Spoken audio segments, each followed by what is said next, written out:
Ya, assalamualaikum. Ini kita lanjutkan forum budaya ini, kita juga nyantai-nyantai.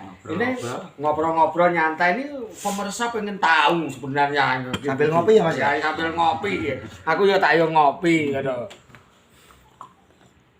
Beri contoh ya. Ini tolong tulisan bagaimana konsep Kedung Banteng itu ketika dalam Bharatayuddha ini.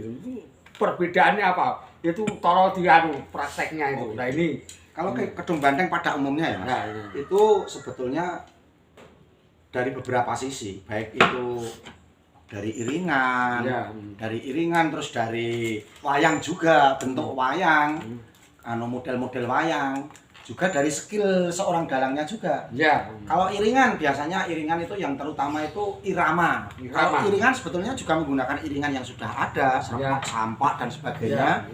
Itu iringan yang sudah ada. Cuman mungkin cara penyajiannya itu kandel tipisnya, jalannya irama, itu yang membedakan. Terus kalau wayang itu wayang juga sama. Sebetulnya wayangnya kita menggunakan wayang gaya Solo. Tapi mungkin di Kedung Banteng itu dikemas atau dibuat dengan warna lain, dirubah seperti dibuat buto barong yang ngore dengan postur yang lebih besar. Berarti ini kan lebih lebih besar, lebih hidup kelihatannya. Ya, ini kalau nggak salah ini buto ya, buto. Ya, kalau ini Werkudara. Nah, Bima kalau bahasa. Ini nampaknya ini gayanya itu bukan gayanya tetap ini eksisnya di Kedung Banteng ya. Iya, betul. Biasanya ini kan Pak Werkudara pas perang ya ini, perang gitu kan. Nah, ini tetap wayang Surakarta, cuman kita gimana ya, memakai cengkok-cengkok gaya Kedung Banteng. Iya, sebenarnya. Seperti perangnya sendiri sebetulnya juga biasa-biasa saja, cuman mungkin mempunyai istilahnya bobot tersendiri atau grek, karena bedanya yang membedakan itu biasanya di solah wayang. Itu kalau dulu-dulu kan dalang dulu itu solah wayang hanya biasa-biasa saja. Tapi sekarang yang menyebar gaya Kedung Banteng itu contohnya seperti ini. Seperti ini kan. Itu. Banyak sekali digunakan. Padahal itu era dulu kan nggak ada. Era dulu kan paling wayang itu ya biasa-biasa saja Mas. Jadi wayangnya awet. Kalau sekarang kan lebih ke menghidupkan wayang. Umpamanya wayang ketemu. Ketika wayang ketemu, kalau wayang besar sama besar kan mungkin cara pandangnya hanya ulatnya hanya segini. Tapi kalau wayangnya itu lebih kecil kan, atau mungkin pakai contohnya seperti ini. Kalau seperti ini kan kita lebih menghidupkan wayang ketika bertemu gitu. Yang sini pasti kan dingklok. Untuk memandang. Karena ini yang sini kan begini. Nah, itu pasti begini. Nah, itu seperti itu yang dihidupkan di gaya-gaya Kedung Banteng seperti itu. Jadi bagaimana wayang itu penyajian itu seakan-akan seperti hidup, ada rohnya itu ya. Menghidupkan barang mati, istilahnya menghidupkan wayang yang notabene ini hanya kulit, hanya barang mati, tapi bisa tampak seperti hidup. Contohnya perang seperti ini, memakai perapatan. Biarpun wayang besar memakai perapatan tidak apa-apa. Tuh. Sekarang tidak harus ya. Misalkan perang itu. Ada seorang dalang itu yang jengkelit dan lain sebagainya itu.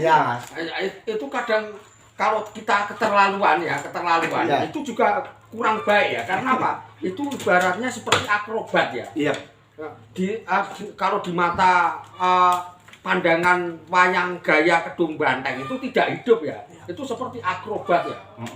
Memang Kedung Banteng juga gitu Mas. Kita juga menggunakan gerakan-gerakan istilahnya gerakan-gerakan yang atraktif.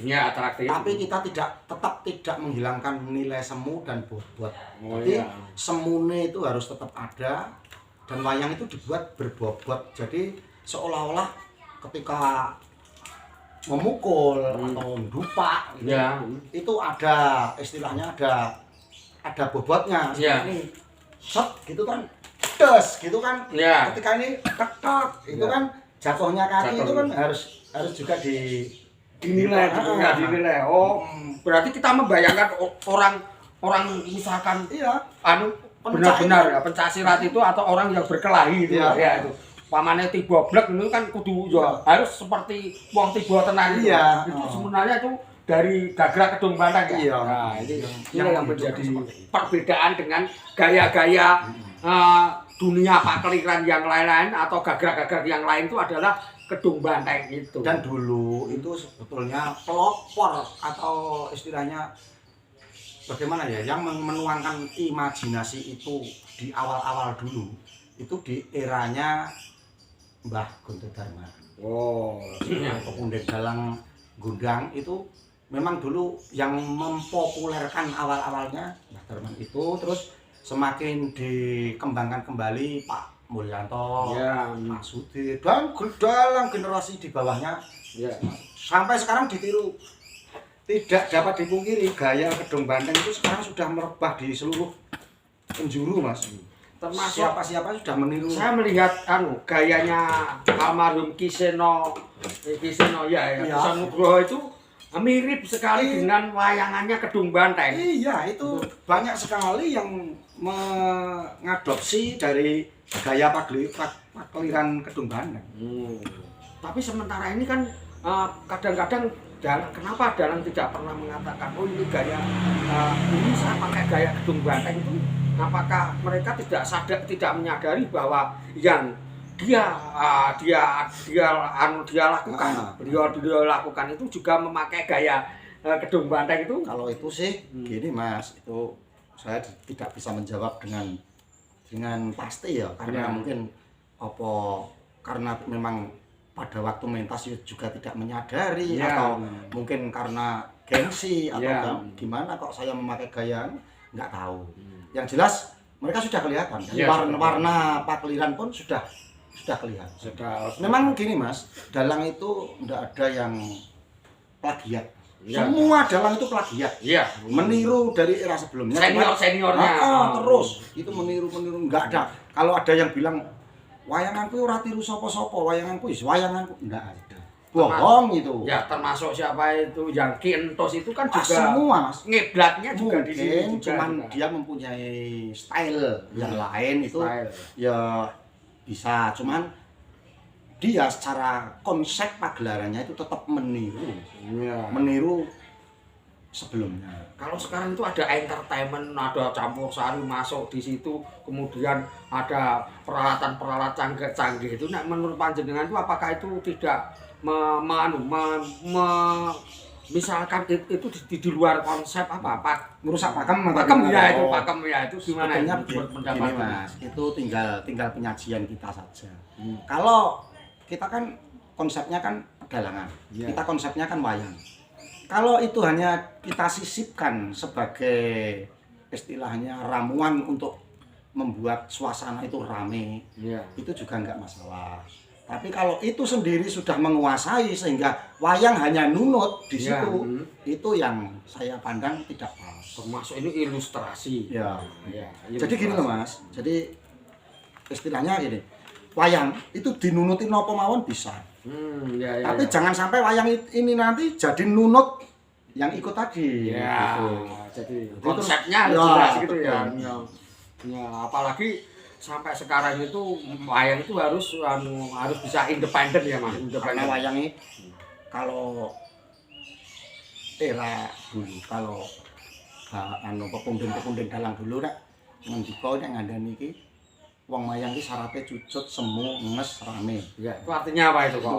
Cucut itu artinya antawacana harus jelas. Cucut itu dalam pembicaraan. Sing lancar. Ceko, antawacanane sing ceko. Cucut. Semu itu wangun. Dalam arti wangun guyon ya patut. Nyandak wayang ya iso nguripke wayang. Itu namanya semu. Guyon ya patut. Antawacana ya demes.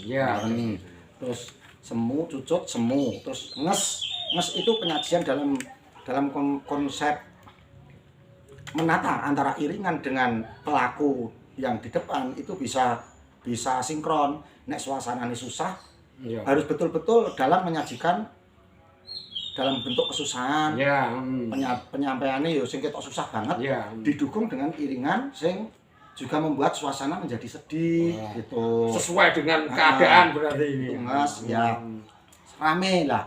Rame di sini banyak sekali unsurnya Mas. Rame dalam arti perangnya apik, rame, istilahnya guyone mlaku terus guyon terus. Ya. Itu juga bisa dibilang rame. Terus ada unsur-unsur lain seperti campur sari, pelawak dan sebagainya. Ya. Itu pendukung untuk rame. Jadi karena ini hanya pendukung, jadi ya dalang sendiri harus mampu membatasi. Oh iya iya iya. Ya maksudnya supaya ya kita tidak istilahnya budaya jangan sampai ditinggalkan oleh generasi muda. Ya, ya, ya, ini saya sudah salam budaya ini mungkin waktunya nanti kita sambung lagi ya Pak Budi ya. Salam budaya, terima kasih. Assalamualaikum. Salam budaya. Assalamualaikum warahmatullahi wabarakatuh. Assalamualaikum warahmatullahi wabarakatuh.